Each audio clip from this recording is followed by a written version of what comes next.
Hello there, everybody. Welcome to Cartoon Conversations with your hosts that are fantastic and beautiful, and you should never doubt me.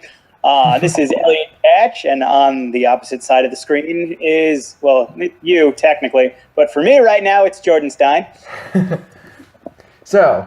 Yes. So this is Cartoon Conversations, your Batman and Wonder Woman shipping podcast. Where we do so with extreme vigor and vigilance. Well, sorry. Okay, so do you want to introduce our big question, Elliot? Okay, yeah, all right. So, as we've been continuing our undying love for this show and watching it day after day, we've come to an understanding that this was a very non-meaty episode compared to the other ones the other ones we've seen so far and the other ones that will come eventually. Although there was a good deal of interaction between new characters we haven't seen before and, old characters in terms of relationships, this was more of just a fun episode. Didn't really delve into anything important. It still might be my favorite episode. I don't know. We're going to have to go through and see, but... Oh, definitely. So was this a good... Well... Was this a good idea to put an episode in like this? Or generally, how does this episode fare against other episodes that we've seen so far? Yeah. I feel like that would be a good question. Yeah, I think that's our question. Yeah, I'm changing up the whole schedule around. This is episode 5. Right. This Little Piggy. And, yeah, it's a good name. She almost went to the market. She almost became bacon. Yes. I love there were so many little pig puns and references. Yeah. That one guy who would not shut up about it. Remember? The one who tackled Wonder Woman? Yeah. And immediately he says, "That'll do, pig." And I almost threw up because that was so cheesy. Yeah. So. Babe in the big city. Yep. Yeah, I got that. So I'll do our episode breakdown. And we open on the Museum of Natural History. And above it, we have Batman. What do you say? Was it the Museum of Natural History? Yes, but the building we're actually concerned about is the next door Iceberg Lounge. Oh, they're standing on the National. Okay. No, they're standing across the street from both, but the initial shot is on the Natural History Museum. Okay, then. Why did they do that? I actually wanted to get your thought there. I've been thinking about that. It's like, why did they choose to start the episode? The first thing you see on this episode in the cold open is the Natural History Museum.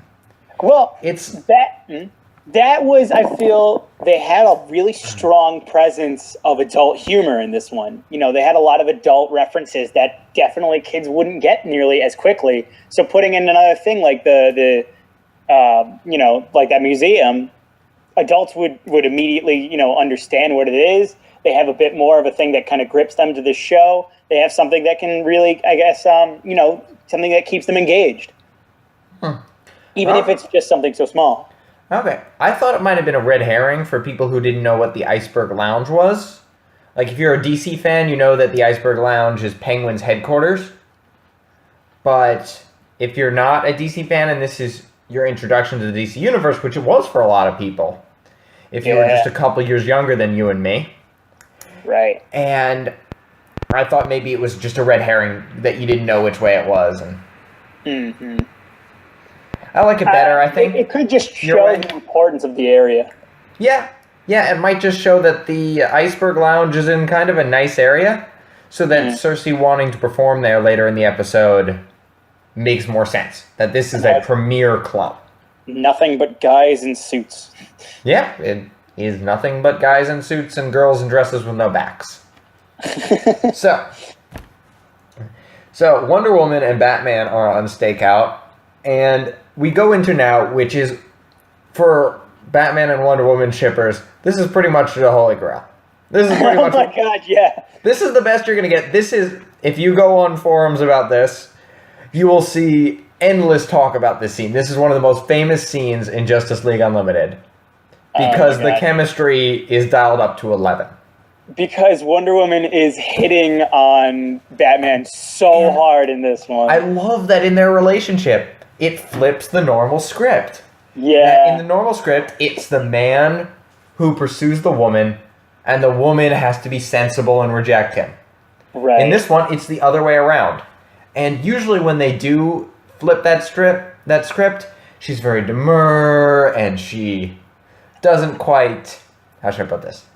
And while she doesn't take no for an answer, she has to be subtle in ways that Wonder Woman just is not going to be. Wonder Woman is written here with the presumption of equality of sexes, which I love. I really like that in comparison to, how they have it now, because like you said, it's the norm. It's when she's with Superman, it's like, of course she'd be with Superman. They're literally, I don't know how many times I've said this before, but, they're the power couple. They're the two top dogs. They're the head honchos, the big cheese, the bee's knees, other random things that I could say about that. That's been a phrase that's dead for years. But, I mean, like, duh, they're going to be together. But having someone like Batman be with Wonder Woman, Batman's just a dude. Yeah. I mean, he's Batman, of course, but he's still human. Yeah, no. I love that. I think it's great. I agree with you. All right, so let's go down and break down the scene, because I think we prepared people for it. So they're above it on this beautiful roof with these gargoyles on it. Mm-hmm. It's actually kind of romantic. It's a great setup. I love the animation on it. Oh yeah, the gargoyles clutching swords. What a romantic scene. Yes, but it is for them. I'm going to put up a picture of it so you can see. Let's see. So Wonder Woman is bored, but Batman's in his element. Wonder Woman is trying to make conversation to cover up that boredom in the stakeout. And she asks Batman if he ever wishes he could be down there having fun. Because we've seen earlier in the season that Wonder Woman can let her hair down. She made friends with the Princess of Casnia, who was like a party girl, and Wonder Woman could be on the party circuit and be having a good time. It's not her first choice, but if she's with people she likes, she's very happy there. Right. And I feel Batman could, but only as Bruce Wayne, and only if he has a reason to do so. Yeah. Batman does not want to be there. That is a job to him. And this show, I love the Batman-Superman dynamic here. Superman isn't here. But in this show, Superman is Clark Kent, and Superman is the Mask. And Batman is Batman, and Bruce Wayne is the Mask. And I hate it when writers flip that. I love it when that's the dynamic between the two. Right.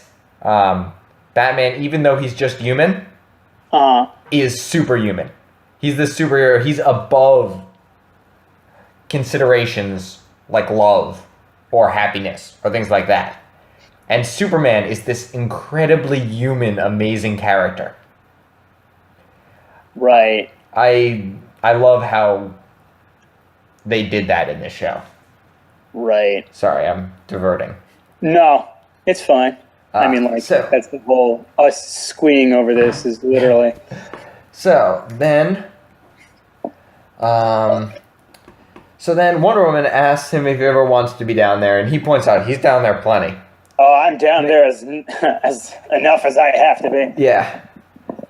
So he clearly doesn't want to be down there. He said, but she points out that that's just a mask for him. Yeah. And she asks him if you ever want to truly date someone, because in this show, Bruce Wayne is shown to have hung out with some floozies, let's say. Not exactly dating women for their brains. Yeah. And Wonder Woman is not happy about that. Truly date someone. What I like about answers her own... Sorry, yeah? Margaret, Batman immediately understands that Wonder Woman was sort of implying that they would be dating. Yeah. I think if he would ever date anyone, it would be Wonder Woman in this situation. He's head over heels for her, too. He just won't let himself be. He won't admit it. Yeah. He's too derpy. So, and he does later in this episode. So, truly date someone. She then answers her own question, somewhat sarcastically, by saying, no, really it would cut into your brooding time. Yeah, right? And Batman fires back. He has a prepared answer. He's given this answer 30 times before. He gives it in his sleep, at breakfast, at dinner, and at lunch. I feel like, though, he wasn't as prepared immediately. He gives the answer, but he waits for like a second. I don't know if he was expecting Wonder Woman to say that. He's thrown off because it's Wonder Woman, though. And this is what he's telling himself because he won't let himself date Wonder Woman. So here's his verbatim as he goes. 1, no dating within the team. 2, you're an immortal princess, and I'm a fucked up rich kid with issues. I'm a rich kid with issues. Yeah, I'm a rich kid with issues. I loved that. Which is clearly like a line he had rehearsed and said. That was such... People don't come up with witty things like that right off their head. That is a line he planned. And I love that because it means he's thinking about Wonder Woman. And 3rd, enemies would get to me by using that person. Which is clearly just a general issue line he has. Yeah. Because really, you think people are going to get to wonder you through Wonder Woman? Like, that's the last one he didn't think through. Because that's just his standard line. Breaks the head of the gargoyle to show. Yeah. I don't think that last one's really going to work out with me. Well, I mean, it was a kind of sexist thing to say for him. Because in this universe, Wonder Woman is significantly stronger than him. Well... Her enemies would use him to get Jordan, at her. If you think about it, like you said before, you feel like he was planning this, right? This whole conversation, he says it all the time. So he must say it all the time to every other person that isn't Wonder Woman. Yeah.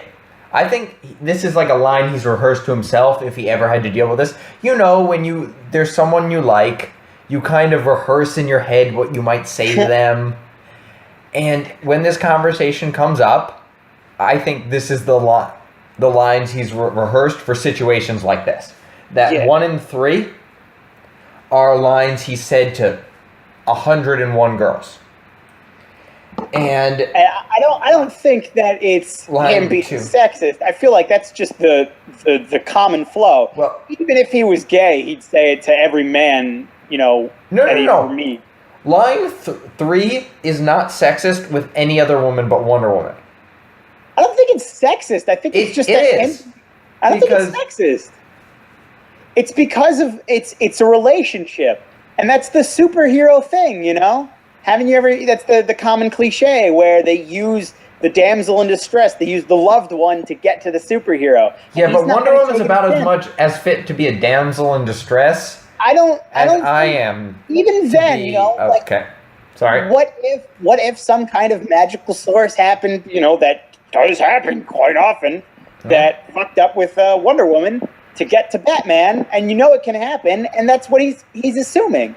Yeah, even if he understands I still think the idea of Wonder Woman being a damsel in distress is ridiculous. So, I still think that's ridiculous, and that comes across as a line, and I think I forgive him for it, because it's a line that I think he said to other women. Literally, in Mask of the Phantasm, I think that's an issue he grappled with, and that's where he came up with that line, and that's where he came up with this rule. And I think you could read a connection between these two parts of the same universe from this episode. That he was somewhat scarred by the events of Mask of a Phantasm, and that's why he's not willing to date anymore. Right. That was a fantastic movie, God. That was a fantastic movie. I loved Bruce Wayne having to choose between Batman and his love. Yeah. And they did not make it easy on him. No, very much not. It was really amazing how few punches they pulled there. I really respect them making that movie. I wish they had the ability to make live-action movies that they had to make direct-to-animation movies, because their animated movies are fantastic. Yeah. Consistently fantastic. I even like the one with okay. Freeze. What? Sorry? I like the one with Mr. Freeze that pretty much everyone hated. Yeah, I didn't like that one. I kind of like it. I think people who watched it when they were a kid were like, oh my god, he's got polar bear sidekicks. This is the most awesome thing ever. I mean, even now, if he had polar bear sidekicks, we would still think it's freaking awesome. I watched it as an adult. And I thought this was kind of stupid. Everything except the Nightwing Batgirl stuff, that was fantastic. I loved every moment of Nightwing Batgirl in that. So, Back to the show. Back to the show. So Wonder Woman is so angry she crushes a gargoyle, which I imagine is... She's not angry. She's like one-upping him, pretty much. Yeah, I guess you could also read it as her saying, I'm a damsel in distress. Watch me crush this giant stone head. That was literally what she was doing. In my palm. Like Batman, I'm palming a freaking basketball. Batman, Batman gave his quip, and her response was, bang, next. Yeah. It was literally, she was one-upping him and saying, like, you're not going to find me being in any trouble, so you don't have to worry about that. Now we'll solve the next two questions, Yeah. I mean, with the second one, Batman does bring up a very good point. She's going to live forever. He's most certainly not. In fact, he's probably not going to see 35. I feel like for them to say get married, that's pretty tragic for her. I feel like the worst one was going to be the first one. The first husband? The team always leads to tragedy. Because, that one's always going to hang over their heads. That one, I'm not sure she has an answer to. That's a good point. But, I mean, with this unlimited thing, with there being hundreds of heroes, they could probably avoid each other. Yeah. And they're pretty reasonable adults. They could handle, I think, having to see each other at coordination meetings once a week or something. Reasonable is a loose statement there. Wonder Woman has some anger issues, as we dealt with last week. But we also dealt with last week how she can learn from her mistakes and grow. So I think it would be fine. Regardless. So they're going off, but their conversation is cut short by an alarm going off and a shadowy figure coming into the alley. Batman rushes in. He wanted out of that conversation. Yeah. Batman rushes in, and Wonder Woman says, "Saved by the bell." I love that quip to the camera. Just great. Oh, also, where her head's facing, she's 100% looking at his ass. What? Go back and watch it. She's 100% looking at his ass as he goes away. Let me see. Before they drop in on the shapeliest thief ever. Yes. She looks like a 1950s cartoon of what a woman looks like. Which I think fits Circe. Yeah, that was the whole point of that, because the fact that she's supposed to be a seductress. Yeah. Her cousins were sirens. Yeah. Although, I'm pretty sure in Greek mythology, in the Odyssey at least, they never mention her having any relation.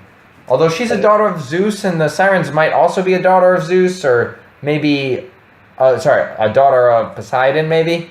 I don't know. So yeah, Wonder Woman goes Saved by the Bell, which is a great quip. But it's just a mass thief, and they're kind of disappointed. Batman just goes up, he does his I'm Batman thing, and asks for the crowbar. Yeah. And she throws at him, only for it to turn into a snake. And this is the point where we know we're not dealing with a regular thief. So, we're dealing with a magical thief that can turn crowbars into snakes. Yes. So she reveals she's actually Circe. Oh, damn it. Wonder Woman says, "Be careful." Batman replies, "I've read the Odyssey." Fantastic line.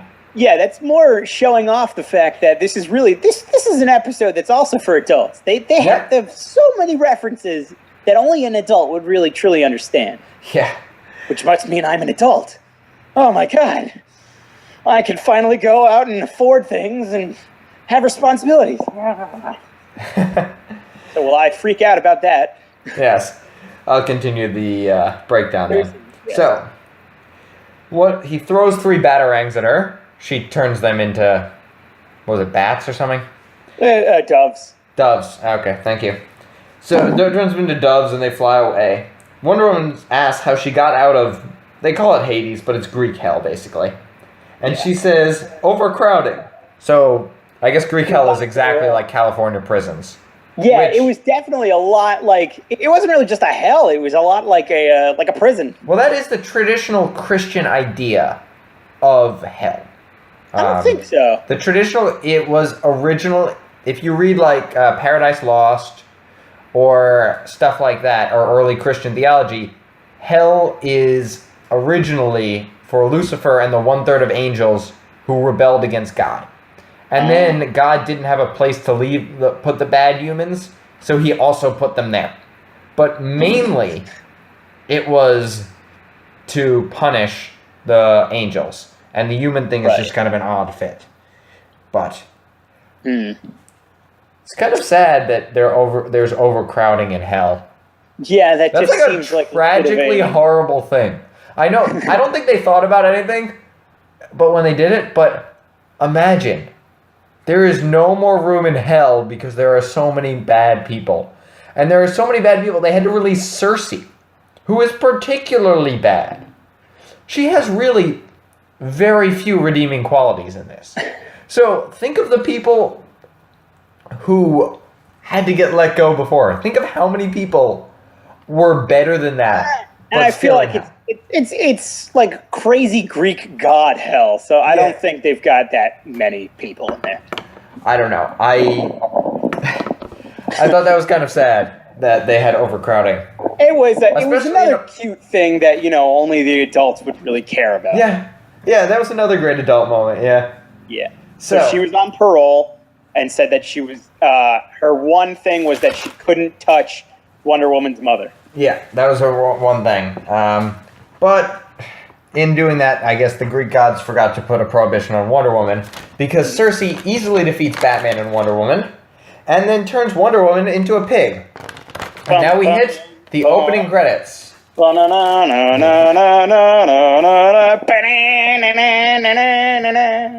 I really like this intro song. This is fantastic, yes. Oh my god, I could listen to this thing for hours on end. Why don't I do that? I have work tomorrow. I'm going to go do that. Okay. Yeah. So, sorry, wait, you're on Zatanna mute? Zatara. Yes. So, we reopen on Zatanna Zatara doing a Vegas-style magic show. So, we cut to her dressing room where she's watching tape in a crystal ball to improve. I love that. It's just so magic-y and witchy. It immediately establishes her character as 1, serious, 2, with a light side, and 3, as a serious magic user. Right. In 30 seconds, it does all of that. The best part about that is the fact that she's viewing it like it was some kind of... It was like a football player watching tape. Or like it's on her iPad. She's reviewing her stuff while she's drinking coffee too. Yeah, she's drinking coffee. It's so casual. Yeah, I love it. Also, can we talk about the one guy that she picked up out of the ceiling, and now how he has incredible amounts of PTSD?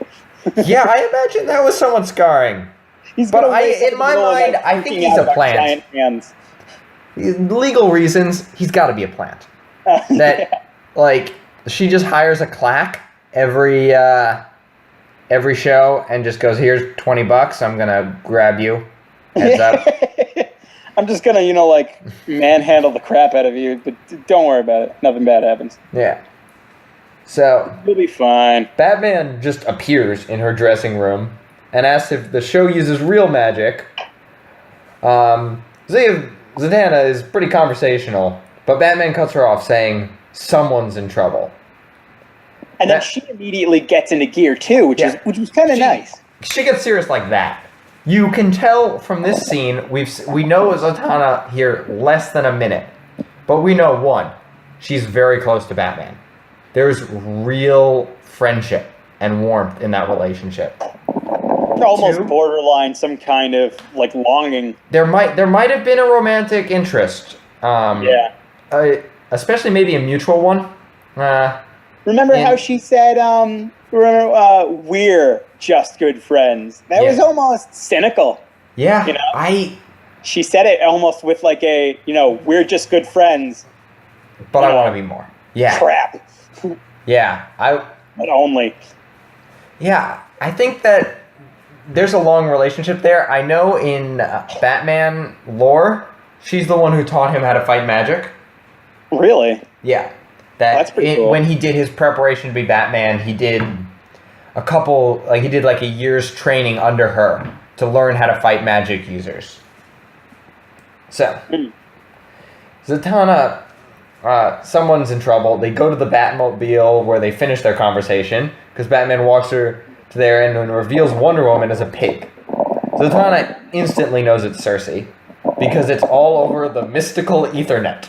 Oh my god! Which sounds all like over something. The magic tabloids. Which sounds like a way your grandparents in 2005 would describe the internet. Like really, it sounds like the mystical Ethernet told my son how to buy movie tickets. Oh my god! This new fandangled electricity that we have. It's like what was it? That famous. It's like Regis and Kelly or some famous clip of going, "What is the internet?" And it's just them being ridiculously confused.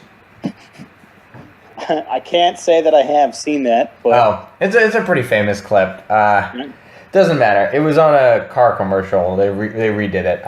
What is the internet? Yeah. What are ham? Or pants? So, it's all over the mystical Ethernet that Circe made parole. And now Wonder Pig is eating fruit in Zatanna's dressing room as Zatanna tries to turn her back. But she can't. Her spell just fails because Circe's a more powerful witch? Yeah. Magic user? I don't really know how to describe him. What do you say? He's a goddess. She's a goddess. I don't know how to describe Zatanna, magic wielder, user, sorceress. I think I'm going to use magic wielder. Yeah, witch has bad connotations. So she casts her spell without having to say them backwards. Yes, I love that. But that comes later. So you might notice them then, but then she makes a direct reference to it. She makes it. I want to talk about it when she makes the direct reference because I love that moment. But she can't. Zatanna wants to bring in the Justice League, but Batman doesn't want to let anyone know. And this is a real moment of warmth, which shows the depth of his feelings for Wonder Woman. Yeah. He wants to make it as small as possible. He doesn't want to involve nearly as many people, probably because he doesn't want Wonder Woman to be belittled. Yeah. In my opinion. I feel like he really wanted to make, let's just get this over with quickly so she doesn't have like a bad image. I don't want people thinking, Wonder Woman turned into a pig? Like, what the hell, man? Yeah, I think he was worried about people viewing her as weak and maybe looking down on her. I think you're right. Yeah. So, let's see. But Batman doesn't want anyone to know. Zatanna instantly sees the thing between Batman and Wonder Woman. And there's some pretty good animation here that just shows you, without words, that she cares for him deeply. And because of that caring, she's going to... How should I put this? Go through the works to go and help him out. Yeah, thank you, Elliot. So... Got your back, man. Yeah. So... So Batman... so she says, I'm not sure I can do it on my own. Batman says, no, I've got absolute confidence in you. So, seeing how much Batman needs Wonder Woman, Zatanna says she'll figure it out, though. Right. Now we cut to Circe in a club surrounded by handsome men. Oh, wait. Don't forget, it was like one of the best transitions, though, because it was Zatanna is looking in a crystal ball saying, like, she can only imagine what Circe is up to right now. Yeah. And then it cuts to Circe's on stage, surrounded by men in tuxedos, and she's singing. Do you know the name of the song? Lulu's Back in Town. Lulu's Back in Town. You bet. It's like a very jazzy number. I don't know where she learned jazz because she was banished in like ancient Greek times, but she's learned jazz and she sings this really like kind of fun jazzy number with excellent choreography. I imagine she just fantastic, almost magical. If you would. I imagine that these are not real people. These handsome men around her. She in no way gives them any humanity. So I imagine they're just kind of like golems or something like that. That she just animated because she can bewitch them, and she is smoking hot in this. So like they would come to her beck and call. But besides that, she is owning the stage, like a Broadway musical would. Yeah. and she's so happy, it's such a what is it? What's the word? Where it's absolutely nothing like what you would expect it to have been. Circe just threw snakes at people. She used the concrete wall to grab Wonder Woman and restrain her. And now she's doing a musical number. I mean, but this is her endgame. This is her. Well, we don't her story is over. Her arc here is over. She had a challenge. She set out to do it. She succeeded. End of arc. Circe's done. That was the big surprise. She's gonna do her little song thing. She's gonna perform. Pretty much big joke too. What'd you say? I'm like, that was the joke. Yeah. That was the fact that she did all of this just to get some goddamn air, some screen time. Yeah. I love it. She's such a fun villain, and this episode doesn't have any big dramatic stuff to it, so why the heck not just make the villain really fun? Like, yeah, this might be the only time in this show where the villain wins. And we're probably only like 5 minutes into the episode, but the villain's won. It's over. Yeah. No matter what happens, you can't take this away from Circe. She's won. Especially how it really ends. She's going to keep on to that one forever. Yeah. That was fantastic. Oh my god. So, all right. We'll get to that one then later. So, now we cut to the magic shop. Z wants some chimera scale. But the man says he needs payment, and he doesn't take cash.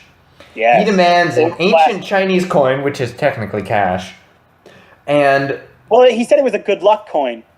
Oh, it was a good luck coin? Oh, I missed that. Yeah, okay. It was like an amulet. So, and Zatanna is furious, because I guess in magical currency, that's worth a lot. Yeah, it's like highway robbery, pretty much. Yeah. But gives in because of how important it is to Batman. Yeah. He said... the other guy says... I'm this dimension's only supplier. Right. Which is a cool connection to the rest of the DC universe. Begs the question. Yeah, it does beg the question about how many universes he does in. This magic shop guy might be a somewhat powerful deity-level person in the DC universe. Yeah. He kind of looks like a little troll thing, so... What'd you say, sorry?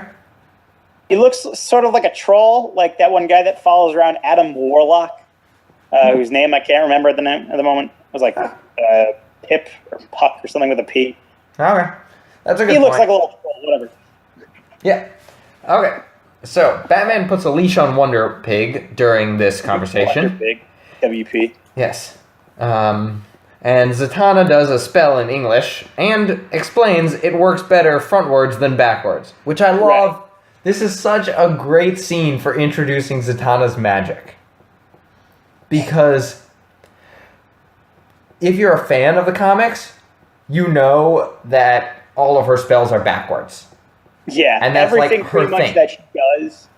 All that she does is literally is say words that will fit the situation, except backwards. So it's almost like saying you're gonna want to watch this again, so you can go back and try and figure out what she's actually saying. Yeah, for her spell later that she does backwards, I put up, I put on closed captioning and I read it backwards.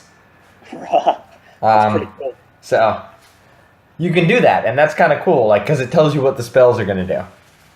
So, really? I like it. I really like this because it explains the character to new viewers, while being kind of like a funny wink to the character for people who know the character.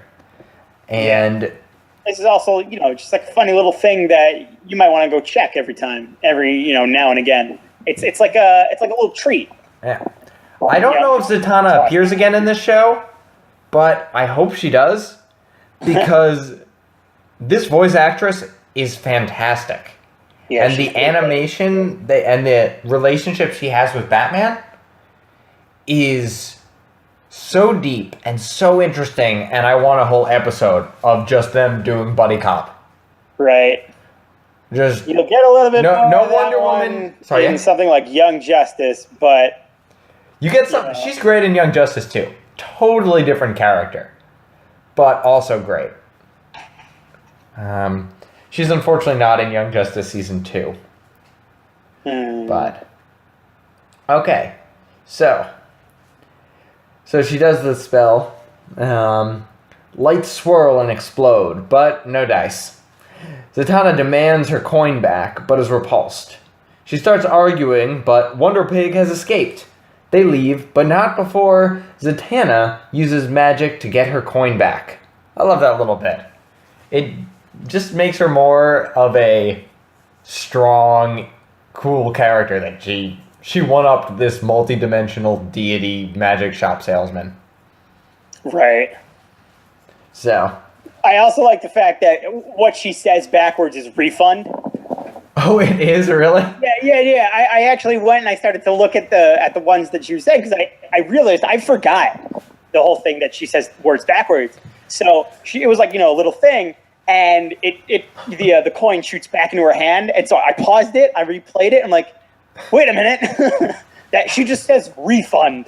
Oh, that's so funny. I missed that was a spell. I don't know why. I thought she was just like a snap her fingers thing. It wasn't even like, coin come back to me or something. Yeah. She just says refund. I love it. That was fantastic. It's another little quip in its own self. And it says something about the nature of her magic, that it seems like it's a mental thing. That if she just gets some words somewhat what she needs it to be, then the magic works how she means it to. It makes it like a mental strength thing as magic goes, rather than how should I put this? A mental strength rather than a memorization and sort of Harry Potter-ish magic. It's more of a Aragon magic, let's say. Huh. I didn't think about it like that. I do remember the Aragon magic being that kind of, it was like a lot of mental taxation. It was words, but it was also mental taxation. Yeah, it was. I thought that was a good comparison. So sorry. So after that awesome spell, we cut to the park, and Zatanna's complaining that they haven't found Wonder Woman, and Batman is annoyed at her. So Guanabeast drops in, literally. Oh yeah. And startles Zatanna. He introduces himself looking a bit too low at Zatanna. And he responds to her pointing this out by hitting on her more. Yeah, she's got every woman's dream, man, here. There's only a loincloth and hits on you constantly. This one rendition of Guanabeast was not my favorite. I mean, they did it. I think I was spoiled on the way that they did it in Brave and the Bold. Yeah, Brave and the Bold. That's the best one. I didn't even remember Guanabeast in this one. I didn't remember him either, and I'm glad I didn't, because I kind of like Guanabeast, and in this one he's bad. He is a frat guy with superpowers. Yeah, he's a frat guy with superpowers. There you go. So, ignoring that non-Guanabeast, we're going to, Batman explains why he puts up with him, because he talks to animals. And then we have a montage of them looking for the pig, which is just so hilarious, because they're in costume. They have no need to be in costume, but they're in costume for this whole thing, and it's hilarious. Oh, and the best one is the first one that we see is Red Tornado. Yeah. Who, I love him. He doesn't really get that much screen time in this one as well, but so I have the camera. Just like, you see how he interacts. He has this huge spinning tornado show his grand entrance as he explodes onto the screen, and the first thing that he does is slowly, put his hand to his mouth and go, "Suey." Like he's calling out for the freaking pig so casually. He's such that's his highest form of emotion. Yeah, that was funny. So we get cameos from Red Tornado, then Elastic Man, and then the Crimson Avenger. Right. Who was actually the first masked superhero ever, and the prototype for Batman. Fun fact. Yeah. I kind of liked the random cameos there. We get a little bit more of Elastic Man later. I like the voice actor. I think he's funny. I like how they printed up signs. Have you seen this pig? I don't know where they got a picture of Wonder Woman from, but they probably just used a stock photo of a pig from the internet. They might have. Who knows? Yeah. I mean, can you really tell the difference between one pig and another? Like this one had bracers. Yeah, this one had the bracelets. And they probably just said, have you seen a pig with bracelets? I mean, I would notice if a pig had Wonder Woman's indestructible bracelets. So, and the reflexes to deflect bullets. But, so, we're going on, and we have that, and then we cut to an alley where Wonder Pig is eating garbage, and a garbage truck approaches, and she runs. She's eating garbage. How wonderful. Yep. Wonder Woman's dignity is 100% intact here. So, Guano Beast chases her, and Wonder Pig runs into a pig pen at the CAFO in the middle of a city. CAFOs are not in the middle of cities. That's not how industrial farming works, but we're going to ignore that. So, Guano Beast it checks in with Batman to tell him it might be a while, and Batman just orders him to keep looking. Right. He then rustles up some clues as to Circe's location. Batman talks to the literal personification of justice. I love it that it looks like that statue outside of every courtroom. This is. I had such a gripe with this one. Really? I really, really wanted them to explain this one a little bit more. Yeah. Because Batman says immediately that he's going to do it his way. They're going to find a snitch. Yeah. And it begs the question: who's a snitch for for Circe? What are they talking about? They're going to Hades. Excuse me, they're going to Hades to find Medusa. How does Batman go and find Medusa? How does he go to Hades? How does he know the god of justice? Well, this is a more mystical, in tune with the world Batman. This isn't Frank Miller Batman, who's very down to earth and into street level crime. This is a Batman who knows justice, who pals around with the gods, who sees Mongol and just quips at him, and just is all snark towards when he's outclassed. Right. This is a Batman who is good friends with Justice and who is apparently owed a favor by her. Right. I liked that. I thought it fit this Batman well, even if it maybe doesn't fit a comics Batman, especially in the New 52. I mean, it's understandable that Batman would have more so of an ability to get onto that kind of mystical and supernatural plane. Now that Justice League Unlimited, this is the Unlimited. They're doing absolutely everything. They're breaking out all the stops. So Batman may have some kind of connections. They even talk about how what's her name, the god of justice, said that he does a lot of good things for her in her name, so she couldn't refuse a request like that. I mean, I guess I understand then where she's coming from, but I still really want to know how he knows how to get to her. That's all I want to know. I think he knows all these Greek god stuff. You gotta imagine he's got a good friendship with Wonder Woman. Yeah. She's in the Greek pantheon. He probably got introduced in a mixer. Totally. So, let's see. I'll put up a picture of Hell.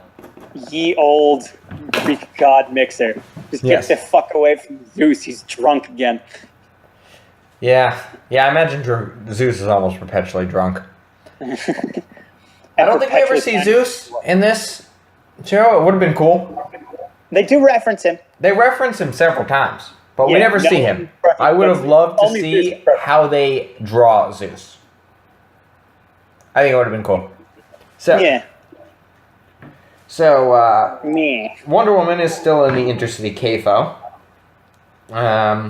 while Batman and Zatanna talk to Justice and find that the snitch is the infamous Gorgon, who tells them that the club that Circe went to the Acropolis. Also, he says a great line. Seagirl and me did some time in the pit of eternal torment, which is one of my favorite lines in all of Justice League Unlimited. Me and Seagirl did some time in the pit of eternal torment. Yeah, I mean, like, this is definitely something that for the adults, if they understand this kind of, It's a reference to Dante's Inferno. I mean, like, you don't even have to understand Greek mythology to get why the fact that this Gorgon creature, this terrifying abomination, is talking about a goddess, like they were just, hanging out on a Saturday. Yeah. So Seagirl and I, we be chilling up on this, the cell block of. We made some awesome prison wine and, yeah. Oh my God. Gorgonzola cheese. Gorgonzola. So yeah. So she's so in the pit of eternal torment. Apparently, weasels eat your fingers every day, and she's so over that. That shit gets old real quick. Yeah, that gets old real quick. So, in this universe, also we find out that Circe is related to the Sirens,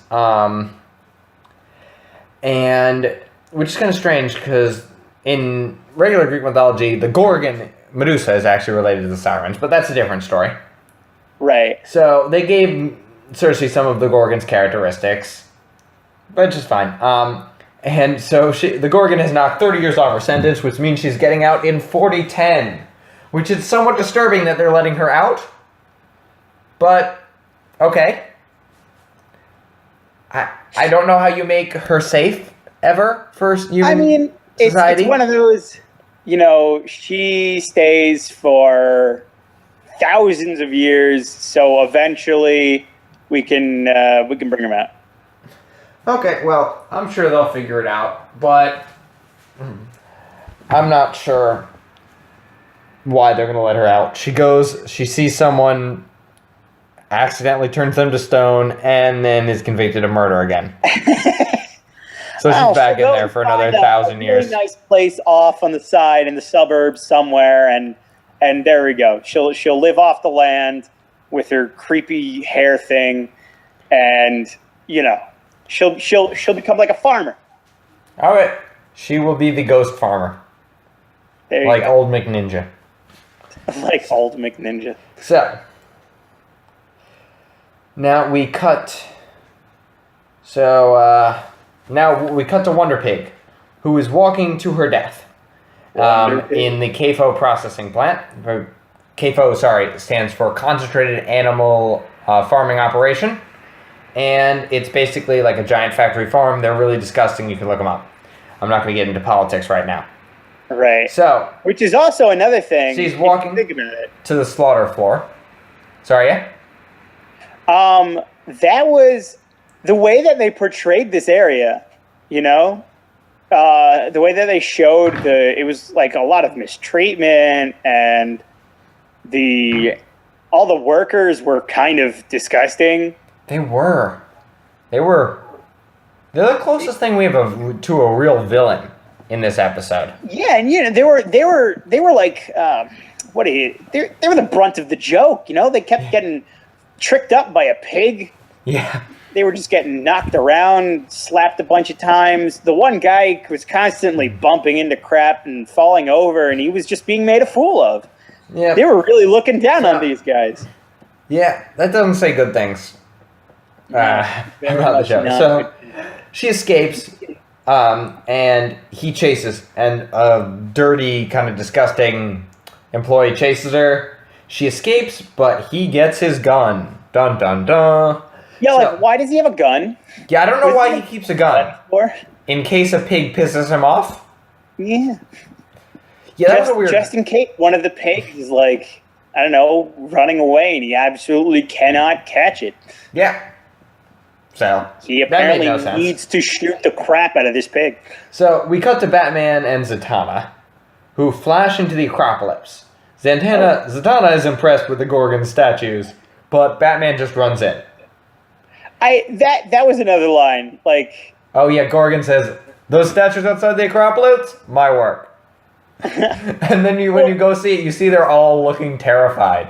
Well, no, with what Batman said, it was like, when it's like, wow, these are good, you know?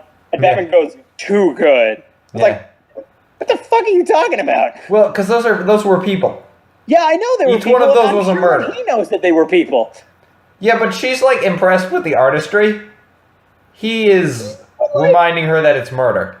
That's like such a cliche thing to say, and it doesn't even make sense. You could have said like, you know, they're good, and he could have turned to her and say they're people, and then that would have shut her up. Instead, he just kind of sounded like he was pissy. He was busy. He was supposed to show how he was kind of panicked about Wonder Woman. Batman. We were just talking about how witty he was. And that's what I love about this episode. That because he's so worried, this is the only time we see Batman shaken. Because he's shaken, he has lost his wit.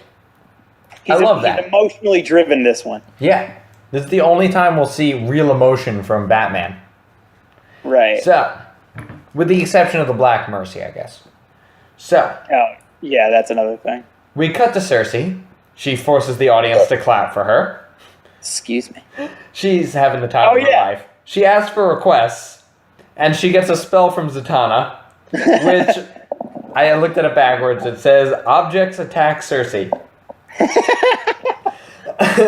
How vague. Yeah, it was vague, but that's where I get the idea that her magic is just... It's what she wants in her head, but she has to find words that get close to it. Kind of like an Aragon. I guess it's called... The series is called The Inheritance Cycle. Right. So... She screams that out, and Circe is like really super confused. Yeah. And she just says, "I don't think I know that one." Yeah, I don't think I know that one. And then the table hits her. And she's like, "You dare attack!" Hanks hit with a chair. Oh, yeah. That was another really good one. Yeah. It's like very... it was very like Marx Brothers. Quick, fast beat comedy. I loved that. It was so funny. So... I love the fact that joke really hit for me. A lot more stuff that parents would have really enjoyed. I think that's a joke for all ages, yeah. I feel like I could show that to my grandparents and they would laugh. Or definitely. My young cousins. And your dad freak with that one. I think he would laugh so hard. Yeah, I think my dad would laugh at that pretty hard. So that funny little she starts like a villain how dare you thing too, which is pretty funny. But she just keeps getting hit with stuff, so she can't finish. Even hitting her with a piano is ineffective. Yeah. Though. Oh, and then after the piano hits Looney Tunes reference by that by the way. Which then they recoil underneath the piano, a la Wizard of Oz with the witch. Yeah. Which was another reference. Yeah. Damn, I didn't notice how smart this episode was my first watch through. So, she enters her battle mode, I guess is the best way to put it. She puts on her like battle outfit. Yeah. And turns all her backup dancers into animals. Which is why I think they were golems, because the show makes no reference to how that could be wrong. I think we're just supposed to assume they were golems, not real people. The fact that she just turns a bunch of random people into animals that don't die. They all get incapacitated by like noxious gas. Yeah. But I mean, like, the way they looked at Circe at first, she looked as if she, you know, they were fucking freaked out. They're like, oh my god, she is some kind of magic user. Holy crap. Maybe you're right. Maybe they were real people. I don't like to think that, though. I feel like they were turned back as soon as all the bad stuff happened. One can hope. So, it's a spell from... So, let's see. We go to the Batman fighting the animals. He knocks them out with some noxious gas. And now we cut to Wonder Pig, who's being chased by the gunman, who fires his gun at her. But she blocks it with her piggy wrists of steel. I don't think that was even, like, intentional at all. The show plays it off as it was just a coincidence. I like to think it was an instant reaction from what was left of Wonder Woman in there. Yeah. So, in this one, I think we should also talk about the DC Universe with the intelligence of Wonder Woman in the pig. Well, because in a lot of fantasy, there's this idea of the shapes that we are in come to define us. Right. And so she was a pig, therefore she thought as a pig. Yeah, she definitely had the mentality of a pig the entire episode, you know. Yeah. She was eating out of trash. She ran away from Batman. Yeah. I don't think she would have done that. No, I think that's the take they do on being turned into animals. You become an animal. Yeah, like, So- I mean, even in the Odyssey, that sort of happens, where they, That is what happens in the Odyssey. Yeah, That when all the Circe soldiers turns that them turn into pigs. when Circe turns them into animals, they Right. are unintelligent. They're not people. Mm-hmm. But it's also a very different type of magic. For instance, Circe in the Odyssey does magic, and generally magic in Greek mythology has to do with combining herbs and stuff. Later in the Odyssey, Helen does some magic, which I thought was interesting. They made her a when calendar. does she do that? What? What does she do? Helen of Troy does some magic to make I everyone thought you happy, said Hera. basically. Never mind. No, Helen does some Oh. magic basically to make everyone happy. Yeah. It's just like a little spell. It's nothing like what Circe does, but it also is done through food and wine. So that's different from the Greek mythology, but I think it's a good difference. It would be a much more boring show if all of Circe's magic had to do with tricking people into eating her roast chicken. Oh, yeah. I'll make you matzo ball soup if you eat it. So, continuing on. Yes, quite. So now we go back to Batman. Sorry, yeah. Wonder Woman blocks it and runs away, but the other three workers, who are also dirty and disgusting people, tackle her and hog tie her and toss her under the conveyor belt. So, And one immediately starts just chucking out one-liners. yeah. Yeah. So, The first one being a reference to the Babe. yeah. Yeah, that'll do, pig, is what he says. And then they hog tie her and throw her on a conveyor belt to get chopped up, apparently. We don't actually see any of the machinery that's going to happen, but it's It's not going to be implied. pretty, yeah. Yeah. So, Batman and Zatanna are fighting the animals. Batman uses knockout gas, takes out almost all of them, and Zatanna puts a panther in a cage. They dealt with it pretty easy. They were animals. Batman and Zatanna are superheroes. You know how this ends. Yeah. And Cersei's just watching them. Because she's Oh, yeah, so he's classes putting them, she all doesn't the really way. have to pay attention or bother trying to fight them that hard. Yeah. So, but Batman again, just like he did with Mongol, stops the fight and finds a better way. He says, magic always has a cost. What would it take to undo the spell? Right. And Cersei comes down and whispers something into his ear. Well, she says she something, first says- go, you can say it. Yeah, she comes up to Batman and says that she's going to need something heavy, some kind of cost from him, and she has such wicked intent in her voice, Yeah. something he's been working so hard to hide, something that once taken away, it can never come back to him, and we're immediately thinking, oh, she's going to make him reveal his identity. Oh, she's going to make him tell the world that Bruce Wayne is Batman. It's like, oh, no, he can't do that. Oh, but he has to for Wonder Woman, right? Oh, God, that's what we're thinking. And Batman is looking at her. His eyes are slanted. He's clearly not enjoying any of this. Yeah. He's like, I'm going to have to do it. And then we cut to the next scene of Batman on a stage, the light shining down on him. He has center stage spotlight, Yep.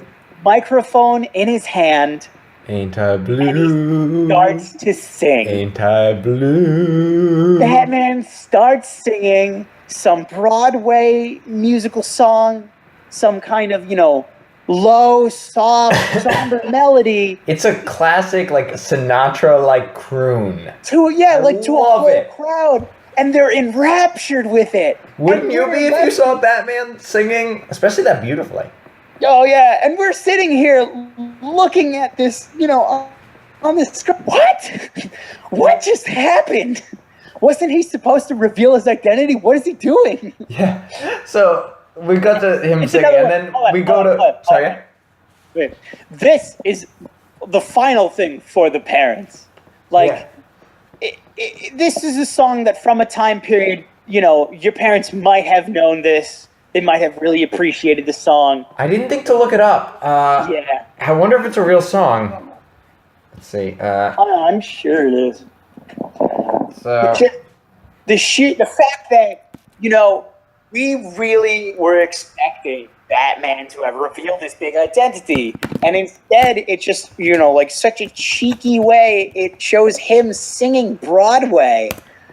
The parents would have cracked up so hard, they would have eaten this thing up, and the kids would have thought it was like, you know, kind of funny and cute that Batman is singing, right? But it was really such an adult joke because of how nonsensical the situation was. You even see everyone is appreciating the crap out of this. Yeah. Even Circe and Zatanna are in the back and they're crying. They're tearful with how emotional this is.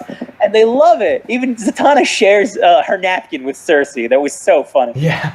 That's great. Yeah, they're just both crying, and Circe says, he can stop now. But Zatanna's like, not on your life. Love that. Yeah, it's like they kind of bonded there. So I just looked it up. Ain't I Blue is a song by Bonnie Raitt. Ain't I Blue, Bonnie Raitt is the full title. It's by John Koner. It's spelled Koerner.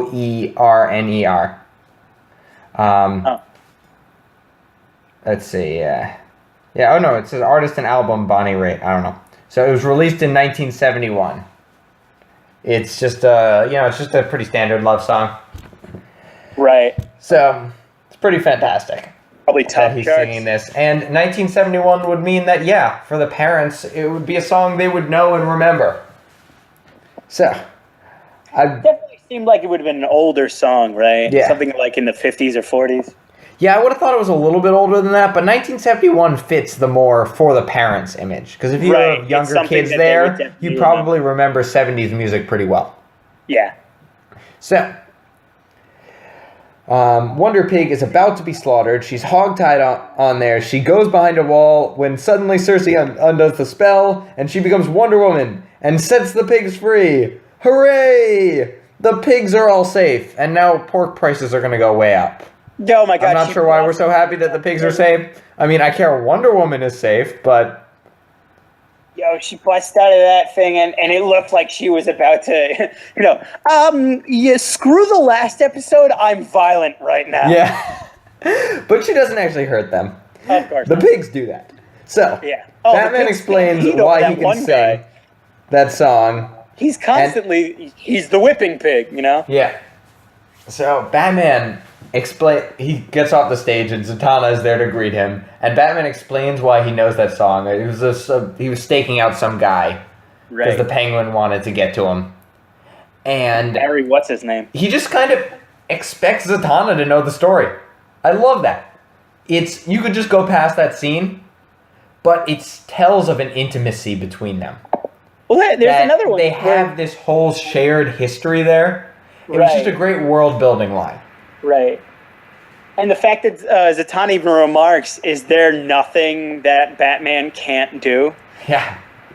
I love that. It was like a very sing-song kind of thing to say. Yeah. She was really joking. She's like, wow, you're even a great singer. Yeah. You know, I love that. Batman, I love it. And he turns it back on her. He turns the compliment. He's like, well, there's one thing I don't do so well. It's saying thank you. Yeah. That was cute. Which was a really sweet way of saying thank you. If the thing doesn't work out with Wonder Woman, I'm just saying new shit. No! So... Wonder Woman, Batman for life. Yeah, ever. Wonder Woman's still number one, but... He's got this great relationship with Zatanna, which is, I think, much better as friends, honestly. I crush so hard. Yeah, I think his friendship with Zatanna is a really beautiful thing, that they have this just chemistry... and this deep care for each other that I don't think is really romantic at all. Yeah, you could read into it. There's some romance on her side, maybe, but I think it's better without it. Right. So. And then it starts to conclude. Yeah, and now we go to the final scene. But before we have an establishing shot of now we have sextuple watchtowers, which is 3 more than in episode 1. Mm-hmm. So there are some busy bees there, building even more watchtowers. So Oh yeah, busy bees. busy bees. I mean, I really can't complain after what I said earlier. Watchtowers are Crap's been out of my awesome. mouth. So I love the fact that they just added 3 more watchtowers. I think it's fantastic, and I think it's just a little hint of some of the plot we're going to have later about how maybe the Justice League is expanding a little bit too fast, and that makes people justifiably nervous that they now have 6 international space stations. The entire nations of the world in our real universe struggle to maintain 1, and the Justice League has 6. That's incredible. I feel in reality, definitely, we struggle to maintain 1, but in their reality, you know, the government can afford to create some crazy super soldiers going on. You know, they must have very progressive taxation there. Seriously, you make $1 million, you must pay like 90% taxes, and like 80% of those taxes must go into like super soldier projects. Right. So, either way. So we go to Batman and Wonder Woman talking, and Wonder Woman asks if she missed anything. Batman goes, not really. Yeah. It's just important that she's safe. Oh, yeah. That was such a cover-up, though. He's like, you didn't miss anything. No, don't dig into it. Yeah, no. He was trying to say that. If she dug into it at all, she would have found out how panicked he was and how much he really cared about her. Well, I think that was also, it was because what happens right after is he's like, what did you do to save me? Let's do it in order. Yeah. So I want to give this whole scene. So she says, that's not the... Does he say? She says, that's not the only important thing. And she hums Ain't I Blue? Right. As she leaves. As she walks away. She also kind of like saunters a bit too. Yeah, you know, she saunters, she's like, look at me, I know what happened. Yeah, I know what you did. Yeah, so... then we just get no words, but we just get Batman's vulnerability, just being knocked off guard by what Wonder Woman does there. And his face turning from pure vulnerability and fear to amusement as she turns the corner. I don't know. I feel like it was that first shock, you know, something we don't see with Batman very often. You don't outsmart Batman very often. You got to wake up pretty early to do that. And then it turns immediately into, he's got that, you know, that half-face grin, one eye raised. That was a swooning moment, in my opinion. He was like, I am so in love right now.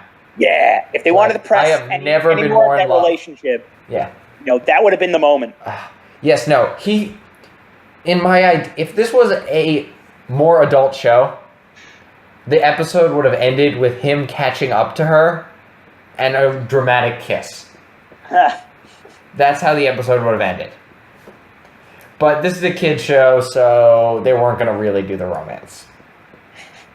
Just a very cute way of, you know, showing off how Wonder Woman ain't giving Batman a moment to rest.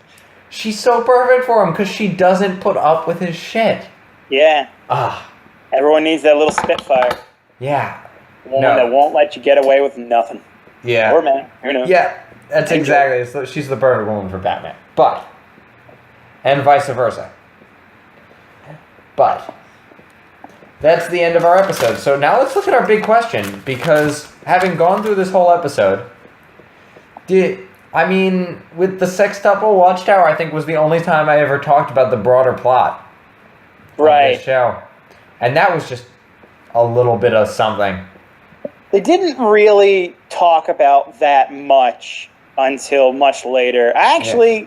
Well, in the next episode, in a way. What's the next episode? With Supergirl and Power Girl. Oh, yes. Your super best friend character. The Question pops up, right? Yep. Yeah. Question. Great character. So that's something exciting to look forward to. Definitely. Let's see. What is? Let's see. What was their Yeah, question? so next week is going to be a big plot episode. It's going to be an episode where the gauntlet comes down. We're introduced to our plot for really the whole show.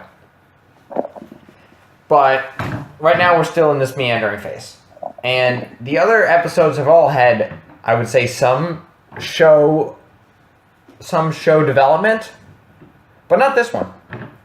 And I love this episode. I wouldn't really say the third one had much development. I thought it was a follow-up to some of the events of Justice League.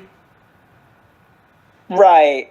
It did tie up some loose ends with Justice League. Yeah, it kind of... We in the season before this, or the series technically, we saw a lot of Morgan Le Fay, but not much. Yeah, and this is how we kind of wrote her out of this show, because we didn't want to deal with her, but she was too big of a threat not to. Right. So I can see that episode as playing a part in the story, because it cleared the air. I get that. For the story they want to do. That the first kind of couple episodes were transitioning us to where we wanted to go. And next episode is where we go where we want to go. Right. Now, let's see. So, why did they put this episode here? Why did they feel like we needed this filler episode? Do you think it was just an episodic show in 2005 issue? Or do you think there's something more to it?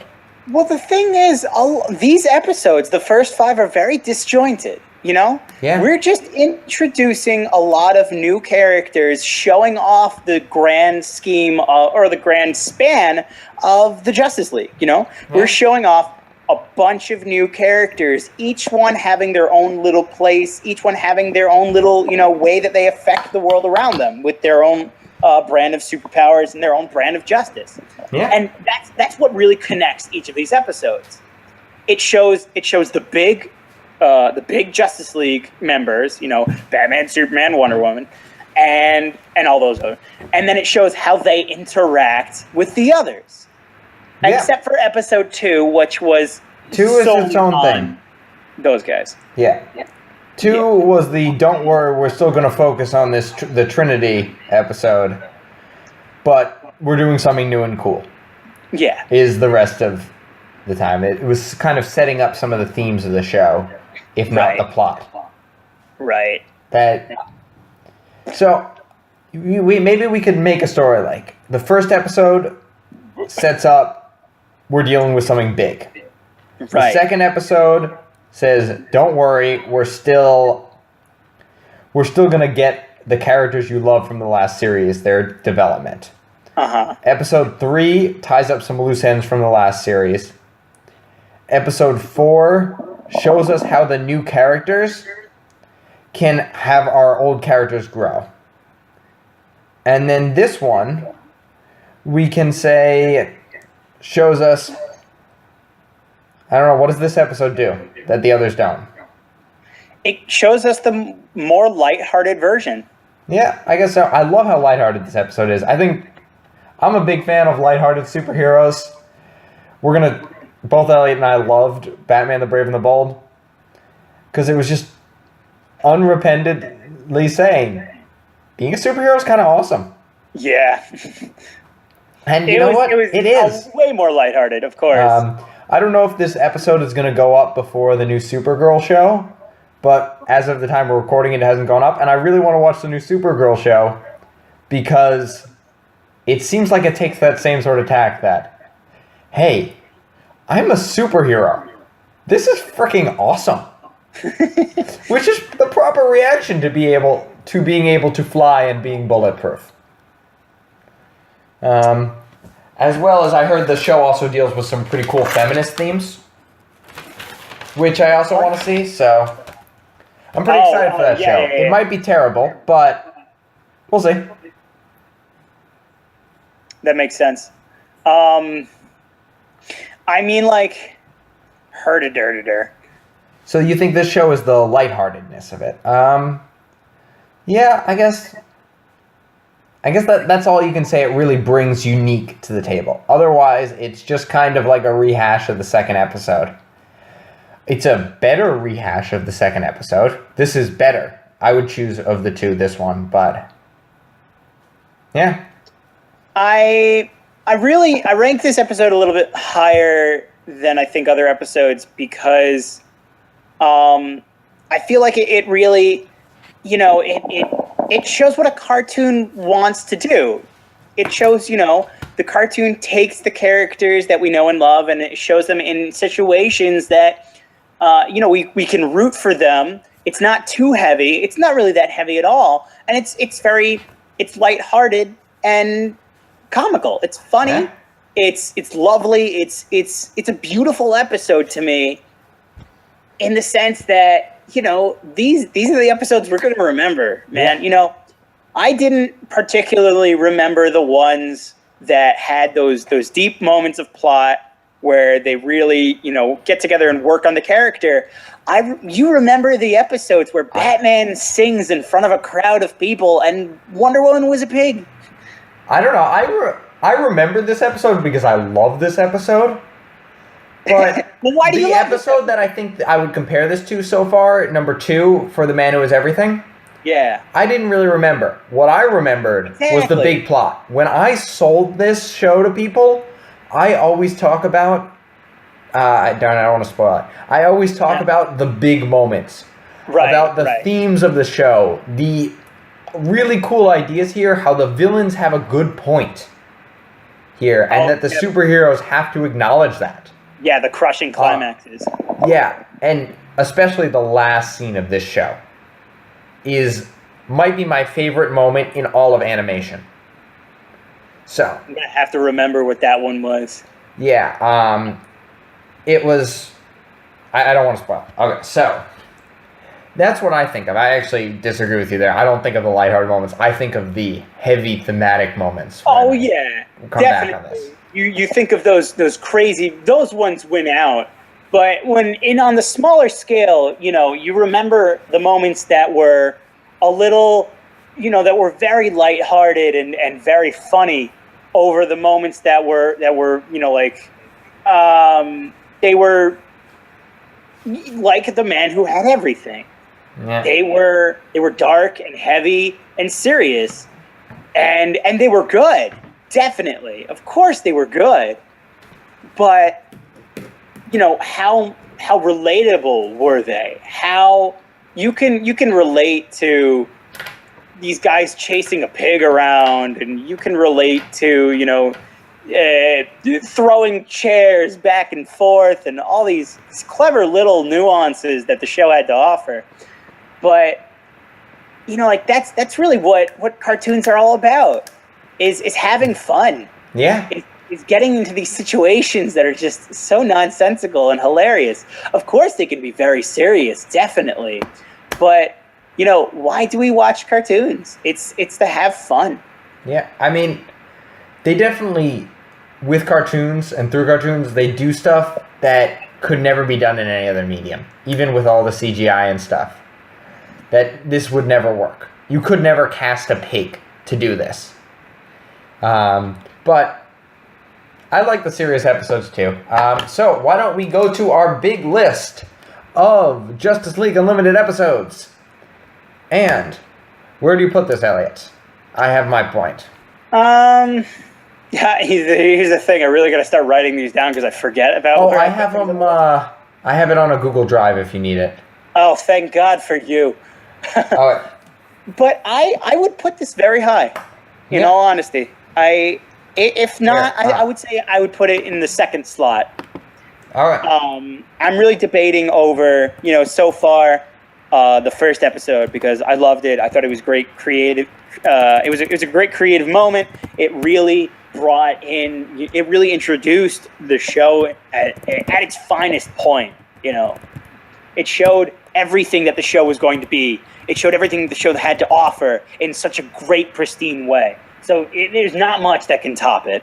But this episode, I remember this episode so much. I remember everything about this episode. It was almost like when I was watching it, I kept saying to myself, "Oh yeah, I remember that part." No, yeah, I don't know. Yeah. I just forgot all the little nuances that they had, which were references to the adults. Yeah, because I wasn't an adult. Yeah, I thought I was surprised how much I remembered this. I remembered this episode almost beat by beat coming into it. So, your list as it is right now is Initiation, Hawk and Dove, Kid Stuff, and then for the Man Who's Everything. Where do you want to put it? I'd say, yeah, I put this above Hawk and Dove. And even then, you know, like now that I think about it, you know, an episode like this really makes me appreciate the third episode, the one with Mordred. Yeah, that episode I think it's held up very well. I think I have it as number 5 on my list, right. But it is a fantastic number 5. We haven't hit a bad episode yet. In all honesty, I actually kind of want to bump that one up above Hawk and Dove in a way. I'm like looking at it more so in the terms of you know, being a cartoon and being made for entertainment. Yeah, I think you're right that now that we've looked back at it, it has this great thematic resonance, especially with what we came up with last week when we were talking about how all the villains are childish, which certainly fits this week, by the way. Yeah. Circe. Oh, definitely. Circe was such a kid. Yeah, I love it. She has no concept of delayed gratification or anything like that. Oh, yeah. I like that, actually. So that really makes a lot of sense. Yeah, it was fantastic. I love that she's doing that. So, I think it was very good. I can't handle the fact that they did all the little kitty stuff. I hated all the scenes there. I found it unenjoyable to watch. That makes sense. Those parts, so I can't bring myself to put it higher than Hawk and Dove. So, I get that. I really do. Yeah, I don't think we're going to move stuff around the list, though, because that would get too confusing. So we both put it actually at number 2. I did not think Initiation, the first episode, would still be at number 1 on both lists. Really? I don't remember particularly liking that episode when I first went through the season. You know, the first time I was watching it, I was like, oh, that was kind of an okay episode. I didn't really love it. And then I rewatched it, having seen the whole show and being an adult now and looking at it with a critical eye, and oh my god, that show was so smart. I loved all the characters so much. They were all unique, but united by something. They were unique, but you believed they would like each other and hang out together. It was perfect. Right. I really liked it. I mean, like, in a way, the way I see it is as these episodes go on, they make you think about how you feel about last episodes. As how, you know, anything comes out, they really make you reevaluate how you've seen these things and whether or not, you know, you truly thought of them in the right mind or if it was just in, you know, in the moment.